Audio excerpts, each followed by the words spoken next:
Welcome to the Outdoor Biz Podcast, your home for inspiring conversations with outdoor insiders. Each week, author, speaker, adventurer, and outdoor industry veteran Rick Saez talks in depth with iconic brand founders, sales and marketing pros, product designers, and industry rising stars.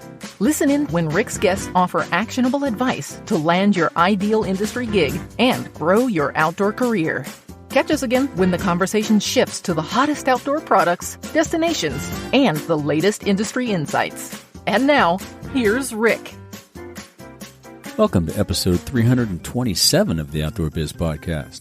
Today, Envoy B2B's Matt Dobrowolski and Gabe Maier from BrandKeep join me and share their insights and surprises from Envoy's 2022 Retailers Challenge Report, brought to you by Envoy B2B. Hey guys, welcome to the show. Nice to see you, Rick. Yeah, good to see you guys. Gabe, this is your first time. Good to hear your voice. Good to see you. Welcome. Sure is. Thanks for having me, Rick. Yeah, glad to do this. These are always fun. Do you listen to podcasts, Gabe? Are you a podcast aficionado? I was at one point, and lately it's slowed down since I've been working from home. I don't have as much commute time anymore. So, yeah. That's what happens to me, too. Yeah, I have a 6-minute commute, so it's not enough. But back in the day when I had a 45-minute one-way commute, I had a lot of time. So now I'm behind the mic instead of behind the earphones. So we're here to talk about Envoy B2B and BrandKeep and some of the work that you guys are doing. But before we get into that, let's talk a little bit about your backgrounds. Matt, great to have you back on the show. Let's give everyone a few details about your background. How long have you been with Envoy now? Yeah, so I've been with Envoy a little over a year and a half now. And previous to that, I was working as an associate rep for Patagonia, based in, as we called it, the Middle East, but the Midwest territory. I did that for about 5 years. And then before that, I was actually a retail store manager and buyer. And I did that for about 8 years. I started as a ski bum out west in your neck of the woods and made my way back to home in the Midwest here in Michigan. Nice. You made a nice outdoor career out of it. Good for you. Gabe, how about you? Tell us about BrandKeep. What do they do? Yeah, so BrandKeep is not totally public yet, but a sister company to Envoy. So I actually came over to Envoy about a year ago with the intention of bringing some retailer focus into the building. We actually ended up founding a new company. In short, BrandKeep is going to be an organizational software for retailers primarily to start off, and that should be launching here in the next couple of months. But prior to that, I spent 6 years at Grassroots Outdoor Alliance, kind of, trade association that I'm sure most of the listeners will know about. And before that, spent a little bit of time working at a specialty outdoor store, Sunlight Sports, here in Cody, Wyoming. And yeah, that's where I currently live and work. And yeah, before that was just doing a bunch of different stuff. But just playing outside. Yeah, nice. Wes has been on the show, actually. I'll forget the episode number. I'll have to look that up. But yeah, he was on the show. So you were working closely with Wes and Rich on the Grassroots side? Yeah, so Wes hired me in when he was president of Grassroots, and then obviously transitioned out, and then worked with Rich Hill for quite some time. Mm-hmm. Cool. Yeah, and he recently stepped down. That's some big shoes to fill. It is. Yep. So, Matt, walk us through this. First of all, tell us about this report. Listeners might not know about the report you're going to reference. Tell us about that. Yeah, absolutely. So we annually conduct what we call the Retailers Challenge Report. It's something report-wise, we send it out to over 3,000 retailers. And we're really just trying to get insight into the issues that are pertinent for the current. So obviously, as you all know, we went through the pandemic era, and all of those challenges were front and center. And as we're moving through that, we just dug into what's happening this year, what are retailers facing that are making things challenging for them, and from that, how can we fix it, and how can we help them? So this year, the big focus was specifically on inventory issues. As we've all been struggling with that, we understand even outside the outdoor industry how big of a deal that is. It's obviously relevant for all of us as well. And then, and then the other would be digital engagement. So a lot of things brands have transitioned from that in-person or kind of a hybrid model of in-person versus doing line showings, clinics, all of that through digital platforms, Zoom, all of that. How is that working for the retailers? And then lastly is the challenge of, at this point in time, retailers, buyers are in so many different platforms, organizational, buying, you name it. How is that working for them? And is that benefiting them? Is it challenging? And in turn, how can we make that better for everybody? Yeah, they must have a lot of apps and add-ons and little bits and pieces of software from brands and reps and you guys, and right? That's a lot to horse wrangle right there.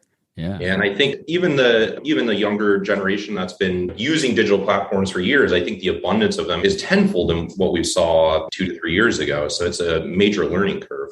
Yeah, but they still have that digital electricity just oozing out of their fingers. So it's guys like me, I would have a huge challenge with that. So this is how many years in a row have you done this report? This is not a new report. Goodness, no. Boy, I want to say 4 or 5 at least. Okay. I'd have to look back on that, but yeah, absolutely. We were doing it pre-pandemic. It was something we've always engaged on, but I think the amount that it changed going through 2020 until now is substantial. Yeah. And you have a lot of history then, 4 or 5 years of history to compare to and refer to. So that's pretty cool. Yeah. Absolutely. So challenge number 1 from the retailer's perspective is the inventory issue. What can brands do to help? Yeah, and this is, I think this is a major crux for all of us, both brand-wise and as a retailer. Inhibiting growth on the retail level is the big challenge here. If we don't have inventory, we can't sell product. And from that, as we saw in question number 1, and also the one that most retailers were really hitting on, the biggest thing that I see is just big picture transparency. And from the brand level, having transparency to the retailer is what's going to, one, drive them to come back, purchase more from them, but also make it more easily available for them to at once orders, anything like that. The big things that I'm seeing and what's coming from the retail level is demand to see better visibility on ATS or available to sell products. So obviously they're pre-lining product, and the hope is that they do get the majority of that. It's continuing to be an issue, but that's still there. But let's say their pre-order for the up and coming season doesn't fully come through. Having ability to look at what's available from the vendor or brand and purchase that now is a major part of that. But the other one is understanding kind of that forecast and projection.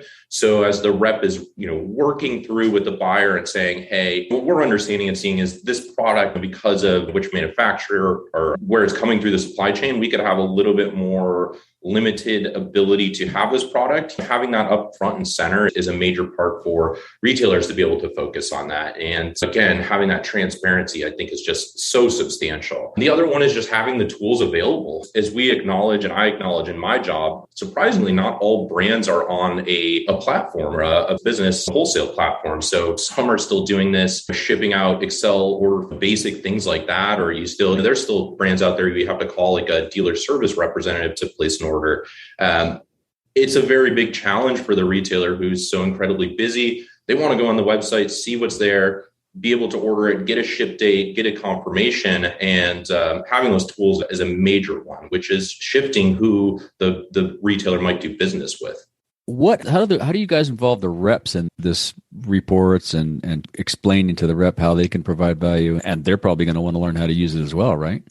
Absolutely. But the biggest one is just giving that quantified information from the retailer. This is what your retailers are looking for. This is what they're asking for. And then here's a step-by-step process on how to do this. Here's an easy way to go. Within our platform, we have tutorials on all of that, simply available both video form and just simply click on our resources site.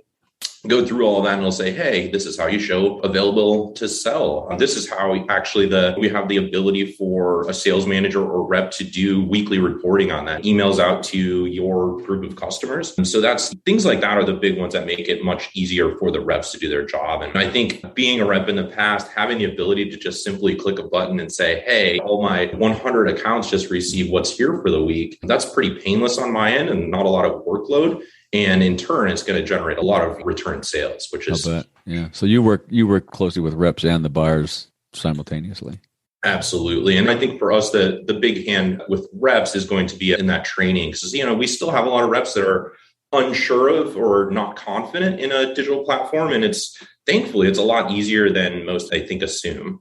Yeah, I'm sure it is, because these days some of the stuff that initially came out, so when I was still in the industry, it was really wonky, and you had to learn your way around the computer. Now you just turn on the computer and a lot of stuff just works. It's beautiful. Exactly. Point and click, literally. So that's got to make it a lot easier. What part of the challenge is cost? Because a lot of this software, both for the reps and the retailer, is another added expense. And I'm sure they've already got point of sale and HR and all kinds of software that they're managing for that. It's got to be a little bit challenging there. Yeah, and I think on the retailers end, very limited cost for investing into this. On the brands end, something simple, 1% to 2% of revenue is invested into some of these digital platforms can see returns of 15, 20% easily. So it is a substantial return for them just because of ability and ease for the end user. And that's why we see it as such an important asset to. Definitely worth it, yeah. Gabe, your turn. You've been working with retailers closely for a number of years.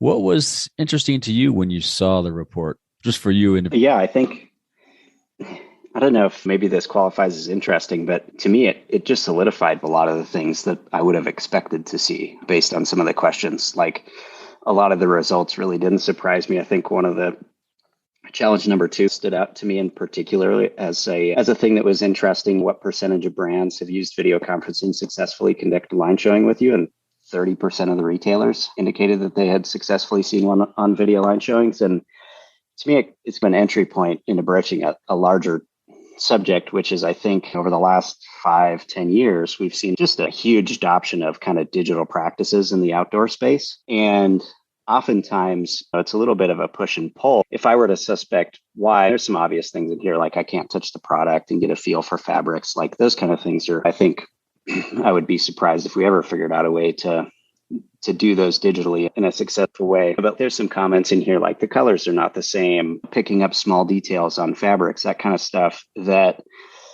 I think sometimes you might have a rep or a brand go, okay, we're going to film this in a HD environment and it's going to be this really great video. And I think what's oftentimes missed is you're sending that to a retailer that might have a tiny monitor from the mid-90s in their shop. And all of that hard work you did to produce this really high quality video is only as good as the screen that it's going to be viewed on the other end. And I think with a lot of the technological advances over the last 5 years, like you can apply that same thought process and go, okay, we got this really cool thing that works under these certain set of conditions. How do we broaden it to make sure that the lowest common denominator in terms of technology advancement in our dealer base is still going to derive value out of this? That's what I'm seeing.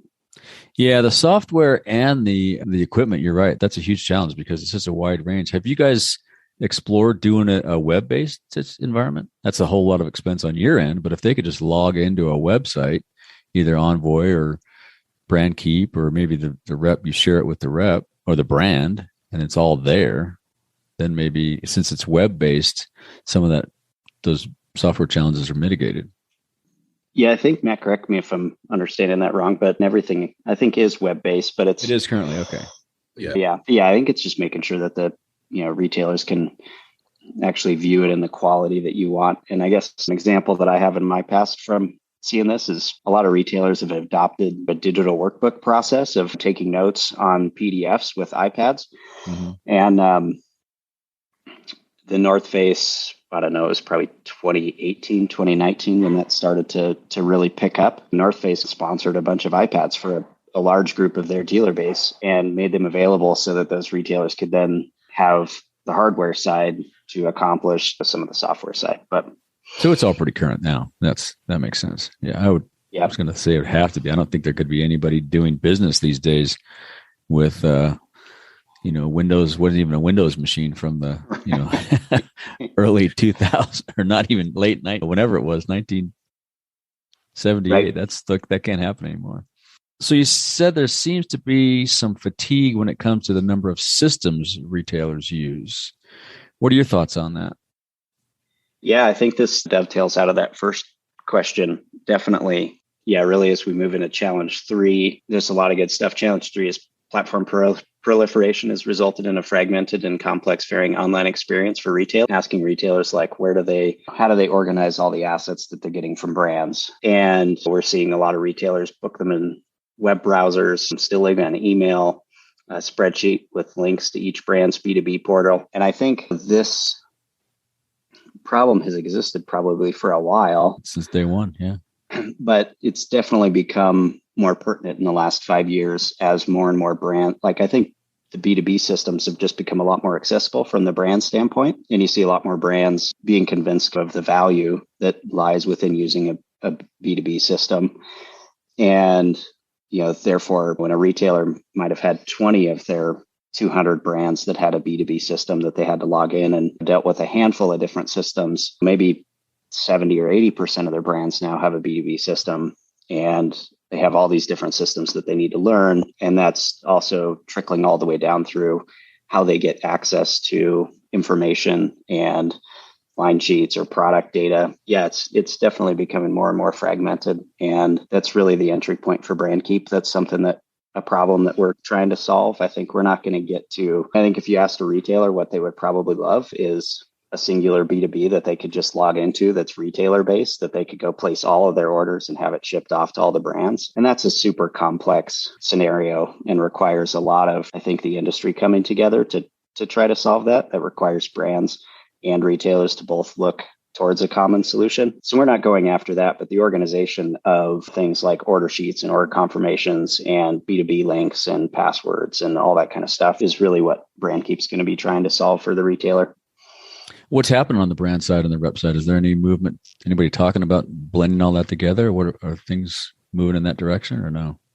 Man, I don't know if you have anything here. When I was right before I left Grassroots, New Order made an effort at trying to do this, and it was implemented at Grassroots. And I think from retailers that I've talked to, it's still a huge struggle, and it just takes a lot of collaboration. And I think it's still rife with challenges is where I'm at. I think there's still a need to figure it out. I'm just not sure that the technology nor the industry is there quite yet. Yeah. Are some of the brands that are under one umbrella, a lot of the VF brands, are they using the same software, at least in that environment for that? Pretty consistently with that, when you see the parent company is under, they keep it under one umbrella, most commonly, almost always. It's pretty unique to have someone branch out. And I think from my perspective, it's an unfortunate fact of such a challenge between, obviously we have to have competition in this space, but my stance, in my opinion, and I can speak for Envoy on this, is we truly want what's better for the brand to create a better environment for everybody. And the big picture here always is going to be, it's for the retailer. That's why a platform like Envoy exists. That's why our competitors exist. And in turn, making it easy for the retailer. And if we're the best place for that brand, or we work the best for them and, how their company, works or vibes, that's the big picture goal there. And the hope in the future is we can all join forces and just do it for the greater good. And that's right. Super important for all of us. That makes sense. And the rep too, because the rep's got absolutely a big part in it. Yeah. Definitely. Yeah, I think to kind of just add to that a little bit, I think if I were to give any advice to brands and reps, just from what I'm hearing on the retailer side, it's kind of pointing back to the things we just talked about. There's such huge opportunity to implement technology and cool systems and do unique things. And I think in trying to keep everybody on the same page and not let the gap between kind of the technologically unadvanced and those on the leading edge grow, it's for brands to really, I think brands are the ones making a lot of the investments in the space right now, and thus pushing things to retailers. And so I think it's incumbent on the brands to realize when they're taking a look at something that's maybe super unique and different about how a retailer might place an order with them. And really, is this the best thing for us to do? And I think if you're going to move the whole thing forward 20 years, you might want to think twice about that. Right. Yeah. And I think to Matt's point, like, competition is good, but I think from the retailer standpoint, I don't know. I feel bad saying don't innovate, but it's keep in mind that everybody needs to come along for that ride. And there's ways to create great processes and a great environment to be efficient, but also keep in mind the greater industry at large as well. And is BrandKeep or Envoy working on those software solutions to be the provider, or working with people that are providers? Can you maybe reframe that, Rick? I just want to make sure I'm understanding it correctly. Well, there's all these buying programs out there that are probably, some of them from brands, some of them might be from independent sources, and there's this mishmash. And it sounds like it's better if there were one or two, maybe 3 or 4. Are you guys doing any work to be the provider of that software? Or do you have that software currently? I'm not as familiar as I should be with your software, but if you have it now, then you could be leading the charge. Matt, you want me to go first? I was going to let Gabe go first. I was going to let Gabe run with that front for a moment. Yeah. So I can say that at some point down the road, yes, it would be awesome to have the opportunity to take a crack at solving that really like massive problem. The angle that we've taken with BrandKeep is to start really simple. Like right now, retailers are living in emails and spreadsheets, and having everybody on their team is in a different system, and the shared resources amongst that team aren't great. So starting at a really simple point of, instead of like, how do I get an automated reorder written for my water bottles, it's how do I find my price list in under 5 minutes? Those are the kind of problems that we're trying to solve to start. Right. And then our thought process is, if we can get just basic organization, then that's a natural baby step into solving some of these greater problems that exist. True. Yeah, true. Yeah. And are you doing that through current technology, or are you creating customized software to do that? Or do you have customized? It's a proprietary program. Yep. Okay. Exactly. Yeah, that makes sense. Yep. Yep. So where's the rep in all this? Because the rep has a pretty big piece, and as a rep, you're under the same challenges as a retailer from expenses and costs, and sometimes same challenges from an understanding perspective and an educational background on what's out there, what's available, what you can or can't do. So I'm sure certain rep groups, larger groups that have a bunch of folks managing, they probably have a package. But what's the rep's perspective? What are they telling you? Yeah, that's a really interesting question. I think hearing the exact same thing, it's a mirror of the retailer. Really, what their challenges are in turn. It's, as opposed to being able to, I guess, buy it and sell it to a consumer, it's being able to get it through the wholesale channel and get it to their customer. In the same conversation, I would say, exists exactly for the rep. We're seeing a lot more independent reps come back. It's been this ebb and flow in the industry of going in-house with a lot of the mid-level brands have gone back to independence. And I think the communication there needs to be even better, just because independent reps could have 15, 20 brands, and they're trying to do their best and their due diligence to represent all those and to bring product availability, pre-line, all of that to the retailer. So having that, again, a conversation of transparency for them, and especially when it comes to like forecast models, understanding what might it look like for the up and coming year. As we all know, that it's a very challenging thing to dive into and to digest right now. Right. As just the simple thing of shipping around the world could be anywhere. Next year, I don't even know what tomorrow looks like. Exactly. It's just the reality. I think for everyone involved, having that transparency just makes it easier. And as always, communication here is key. If we know going forward, or know what's coming, or know the challenges that we could face, it's easier to adapt to those. And that's I think tenfold for that conversation, rep and retailer. They're so aligned in this. And I think the good reps, the best reps, are doing their best to really bring those conversations to the table. Yeah. Gabe, anything on that? Yeah, I think from my perspective, so one of the things I wanted to pull out of the report, it's hidden at the bottom, page 7, but the top 2 qualities of brands that are supportive of you. First is great products. And the second thing noted there was supportive sales reps. And I think something that, as I've read past retailers' challenges reports coming out of Envoy, it's one of the consistent themes throughout them is that retailers really value their relationships with their reps. And I think that's really important to emphasize for brands. And that I think sometimes with advancement of technology, there's sometimes this undercurrent of, this process is going to eliminate the need for reps to do a certain thing, or this process is going to be so much more efficient. And the reality is that the retailers almost feel like they have more work because they have all these things to juggle now. Right. And all these different processes. And I think a certain cohort of the reps have realized, oh my God, this is actually our time to shine, and have become even more valuable as some of this technology has come about, and even more valuable through COVID with inventory challenges and that kind of stuff. And so I think reps, have just a massive role in the industry and are so important to really good retailer relationships with their brand partners. Yeah, that's giving the rep another opportunity to step in and be helpful. Yeah, that makes a lot of sense. Yeah, because I was going to ask that. One of the things, we all get this whiz-bang software to produce a new podcast or write a new order, whatever it is, and it takes, this is great, but it's going to take me a week to learn how to do this. I don't have a week. So it's nice to hear that people are filling the blank. And I'm sure, too, some people line right up to it. So who are some of the folks, reps, and retailers that are winning this challenge? Any examples on the hill? Absolutely. I think it's exciting to say that I don't have to name specifics. I think overall, big picture, it's most everyone, especially on the retail level. I can say there are some brands that have probably struggled through transitions of the pandemic until now. And that's most commonly what I'm seeing with that is because of it's supply chain management, availability to product, all of that type of stuff. Yeah. On the retail level, it's very consistent, substantial growth across the board. And I'm seeing quantifying data that's saying because of things like community engagement, I think there was a lot of rethinking that happened from the retail environment when we went through the shutdowns of the pandemic. How do we keep our business? How do we keep the wheels turning?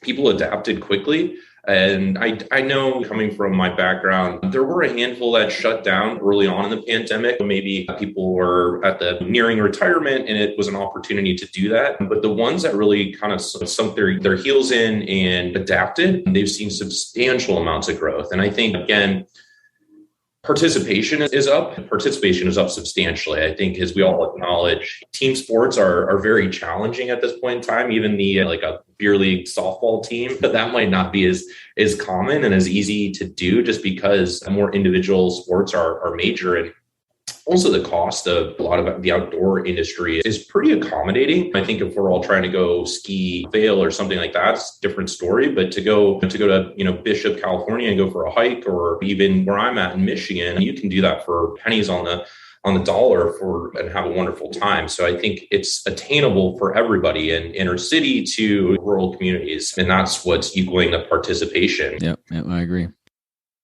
Are you looking to align your team, energize your retailers, and power up your brand? Envoy B2B has solutions that enable you to streamline wholesale orders with modern replenishment and pre-book order capture tools. Go to market sustainably with digital cataloging and empower your reps to open more doors and put the right product in each one. Envoy B2B, the premier wholesale B2B commerce platform. Visit envoyb2b.com and get started today. It's interesting to hear you guys talk about the fact that we are seeing all this growth and participation. We've talked about it on the show a couple of times, I think, with all the people coming here to Bishop to go climbing and fishing and hiking and backpacking and birding and whatever. And I would imagine that influx of user to the retail stores creates another level of workload. So it's pretty cool to hear that they're able to service all these participants and also embrace some new technology to help them run their business better. That's pretty cool. Absolutely. Yeah, and I think across the board, we're hearing that as the amount of growth is that's the hiccup on the retailers end is like anything in service industry or that. It is the challenge of having that, quality of employee or just employee in general to be able to support the amount of demand they're seeing. And most people are really working hard and doing it, which is, great for all of us. Yeah, because their business is up probably across the board. Yeah, absolutely. I consistently see that from just friends, but also all of the informational data out there is showing it substantially. Yeah, how about, yeah. And where can listeners learn more? Is there a website for you guys, or I'm sure absolutely, yeah. So the retailers challenge report is front and center on envoyb2b.com. There's a simple download tab. You can go there, download it, and get all of this. It's pretty substantial. I'm trying to remember. Gabe just mentioned all the pages. There's a lot to learn there. There's a lot of really good information. And I think, Rick, as you were asking, how does it benefit the retailer, the rep, the brand? There's a lot of information there that would really be great for anyone involved or just the consumer to understand it. And within that, we do have some more in-depth, in detail information aligning with this report and some of the previous reports. And you can find that all on our resources page on envoyb2b.com. Cool. We'll link to that in the show notes. And Gabe, I'm sure, does BrandKeep have a website? We do currently have a website up, so it's just brandkeep.com. And the current website that's up is just an initial splash page, and we'll be getting refreshed here in the next, probably 2 months as we get ready to go live, hopefully in the next 3 months. So cool. So the next question is, what's next for you guys? I'm sure you're drinking from the fire hose right now, eh, Gabe? Yeah, we're getting ready to, as I said, launch a product and learning a ton. And we're currently in a little bit of a beta period with a number of retailers, finding out what's working in the software, what's not working, what needs to change and be updated. And really, that's what's next for us, trying to get a product to market and hopefully solve a organizational challenge for retailers, and then also start learning more from them so that we can help them be a little bit more efficient. Keep running, man. You're on it. Matt, how about you? Yeah, here in Michigan, it's finally spring. First thing for me is to go outside because it's been so cold all winter. Plant my garden, do all that stuff, all the fun stuff. But on the Envoy side, it's really going to increase in the conversation. We've been actually going to celebrated our 10-year anniversary. And we've been working really hard at establishing who we are as a platform, as a brand, as just a voice for the community, the outdoor industry overall. And that's a presence we really want to push forward. So that's front and center on my plate. And that's the focus right now, is just really drive home who we are and what we're doing to keep pushing forward and work. I'm always so passionate about working for the retailer, but working for the entire outdoor industry as a whole. And that's the exciting part for the up and coming. Mm-hmm. And I think it seems like with some of the show challenges we've had lately, that grassroots show is becoming more and more important for retailers and brands both, right? To go have a really solid conversation about the business. Yeah, absolutely. I think from my perspective, just outside of Envoy, I mean, I talked about this when I was a retail buyer, as a rep, having a true order writing show right. Is pivotal. I don't see the investment as a retailer, like if I was still, to go to just a marketing show. It's cool. I get to see what's new and fresh. But when dollars are tight or when I am short staffed, I need to go to a working show. And then the regional shows, grassroots, those to me are where I'm going to invest, and what I see is the best for the industry as a whole, because we're truly working there and doing all of that. Any thoughts on that? Yeah, you're shifting gears now, right? You're going from the retail side to the back of the house. A little bit. Yep. A little bit. Yeah. I think just shows in general are proving to still be super duper important. And there's some of that hinted in the Retailer's Challenge report. And it's a lot of these things are not replacing ways of doing business, but adding to more efficient ways to leverage how to do them. Yeah. That's the beauty of it. I think a lot of these things, it's not either or. And anytime you can make the deal bigger, this is one of the things I learned years ago in sales, is you can make the deal better for everybody. That's going to be more productive in the long run. Yeah, good for you. And personally, you guys got any fun stuff coming up next? Gabe, you got any trips planned? I don't have any trips planned. My 7-year-old keeps begging me about going camping this summer. Nice. So I'm sure I've got some camping on my list, because both my daughters really love to get out and do that. But outside of that, I'm a little bit outside the industry. I tend to play golf a little bit. So I've got some golf tournaments on my docket this summer. So I'll be doing a little bit of that. If you come through here, we have a pretty good course. I played on Sunday. It's pretty nice. It's one of the things I can still do with bad knees. I can't ski anymore, so I can play golf. Matt, how about you? You got anything coming up? Yeah, aside from the obvious gardening that I mentioned, just planted peas this week. I think overall, just get outside. I spend a overwhelming amount of time racing sailboats around the Great Lakes. That is up and coming soon to hoist some sails and be out there. That's my primary thing to do all spring, summer, fall. So, was there much ice on the lakes this year? There was. It was a really cold winter here. Not a lot of snowfall, but a lot of cold. Yeah. It's been nice here in Bishop, as it always is.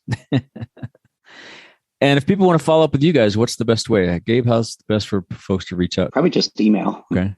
Pretty simple. Just gabe.maier. So gabe.maier @brandkeep.com. Cool. Awesome. We'll put the link to that in the show notes. You can find me on the Envoy B2B team page, front and center, or on LinkedIn. It's Matthew Dobrowolski. Both are easily able to find, but envoyb2b.com will bring you directly to my email and all of that. Perfect. Well, we'll link to all that stuff in the show notes, and I'm sure you'll get a lot of outreach to help folks solve these problems and become better retailers. That's awesome. And better reps and better sales guys. Absolutely. Thanks so much, Rick. We appreciate it from our end, and the time with you is always enjoyable. Thank you, Rick. Thanks, guys. I appreciate it. Thank you for joining us on another episode of the Outdoor Biz Podcast. Be sure to visit our website, theoutdoorbizpodcast.com, where you'll find show notes with links to everything we talked about and more.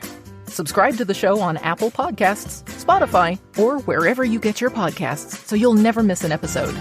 And while you're at it, if you found value in this show, we'd appreciate a rating on iTunes. Or spread the word and tell a friend about the show. That would really help us out too. Be sure to tune in every week. And thanks again for listening to the Outdoor Biz Podcast with Rick Saez.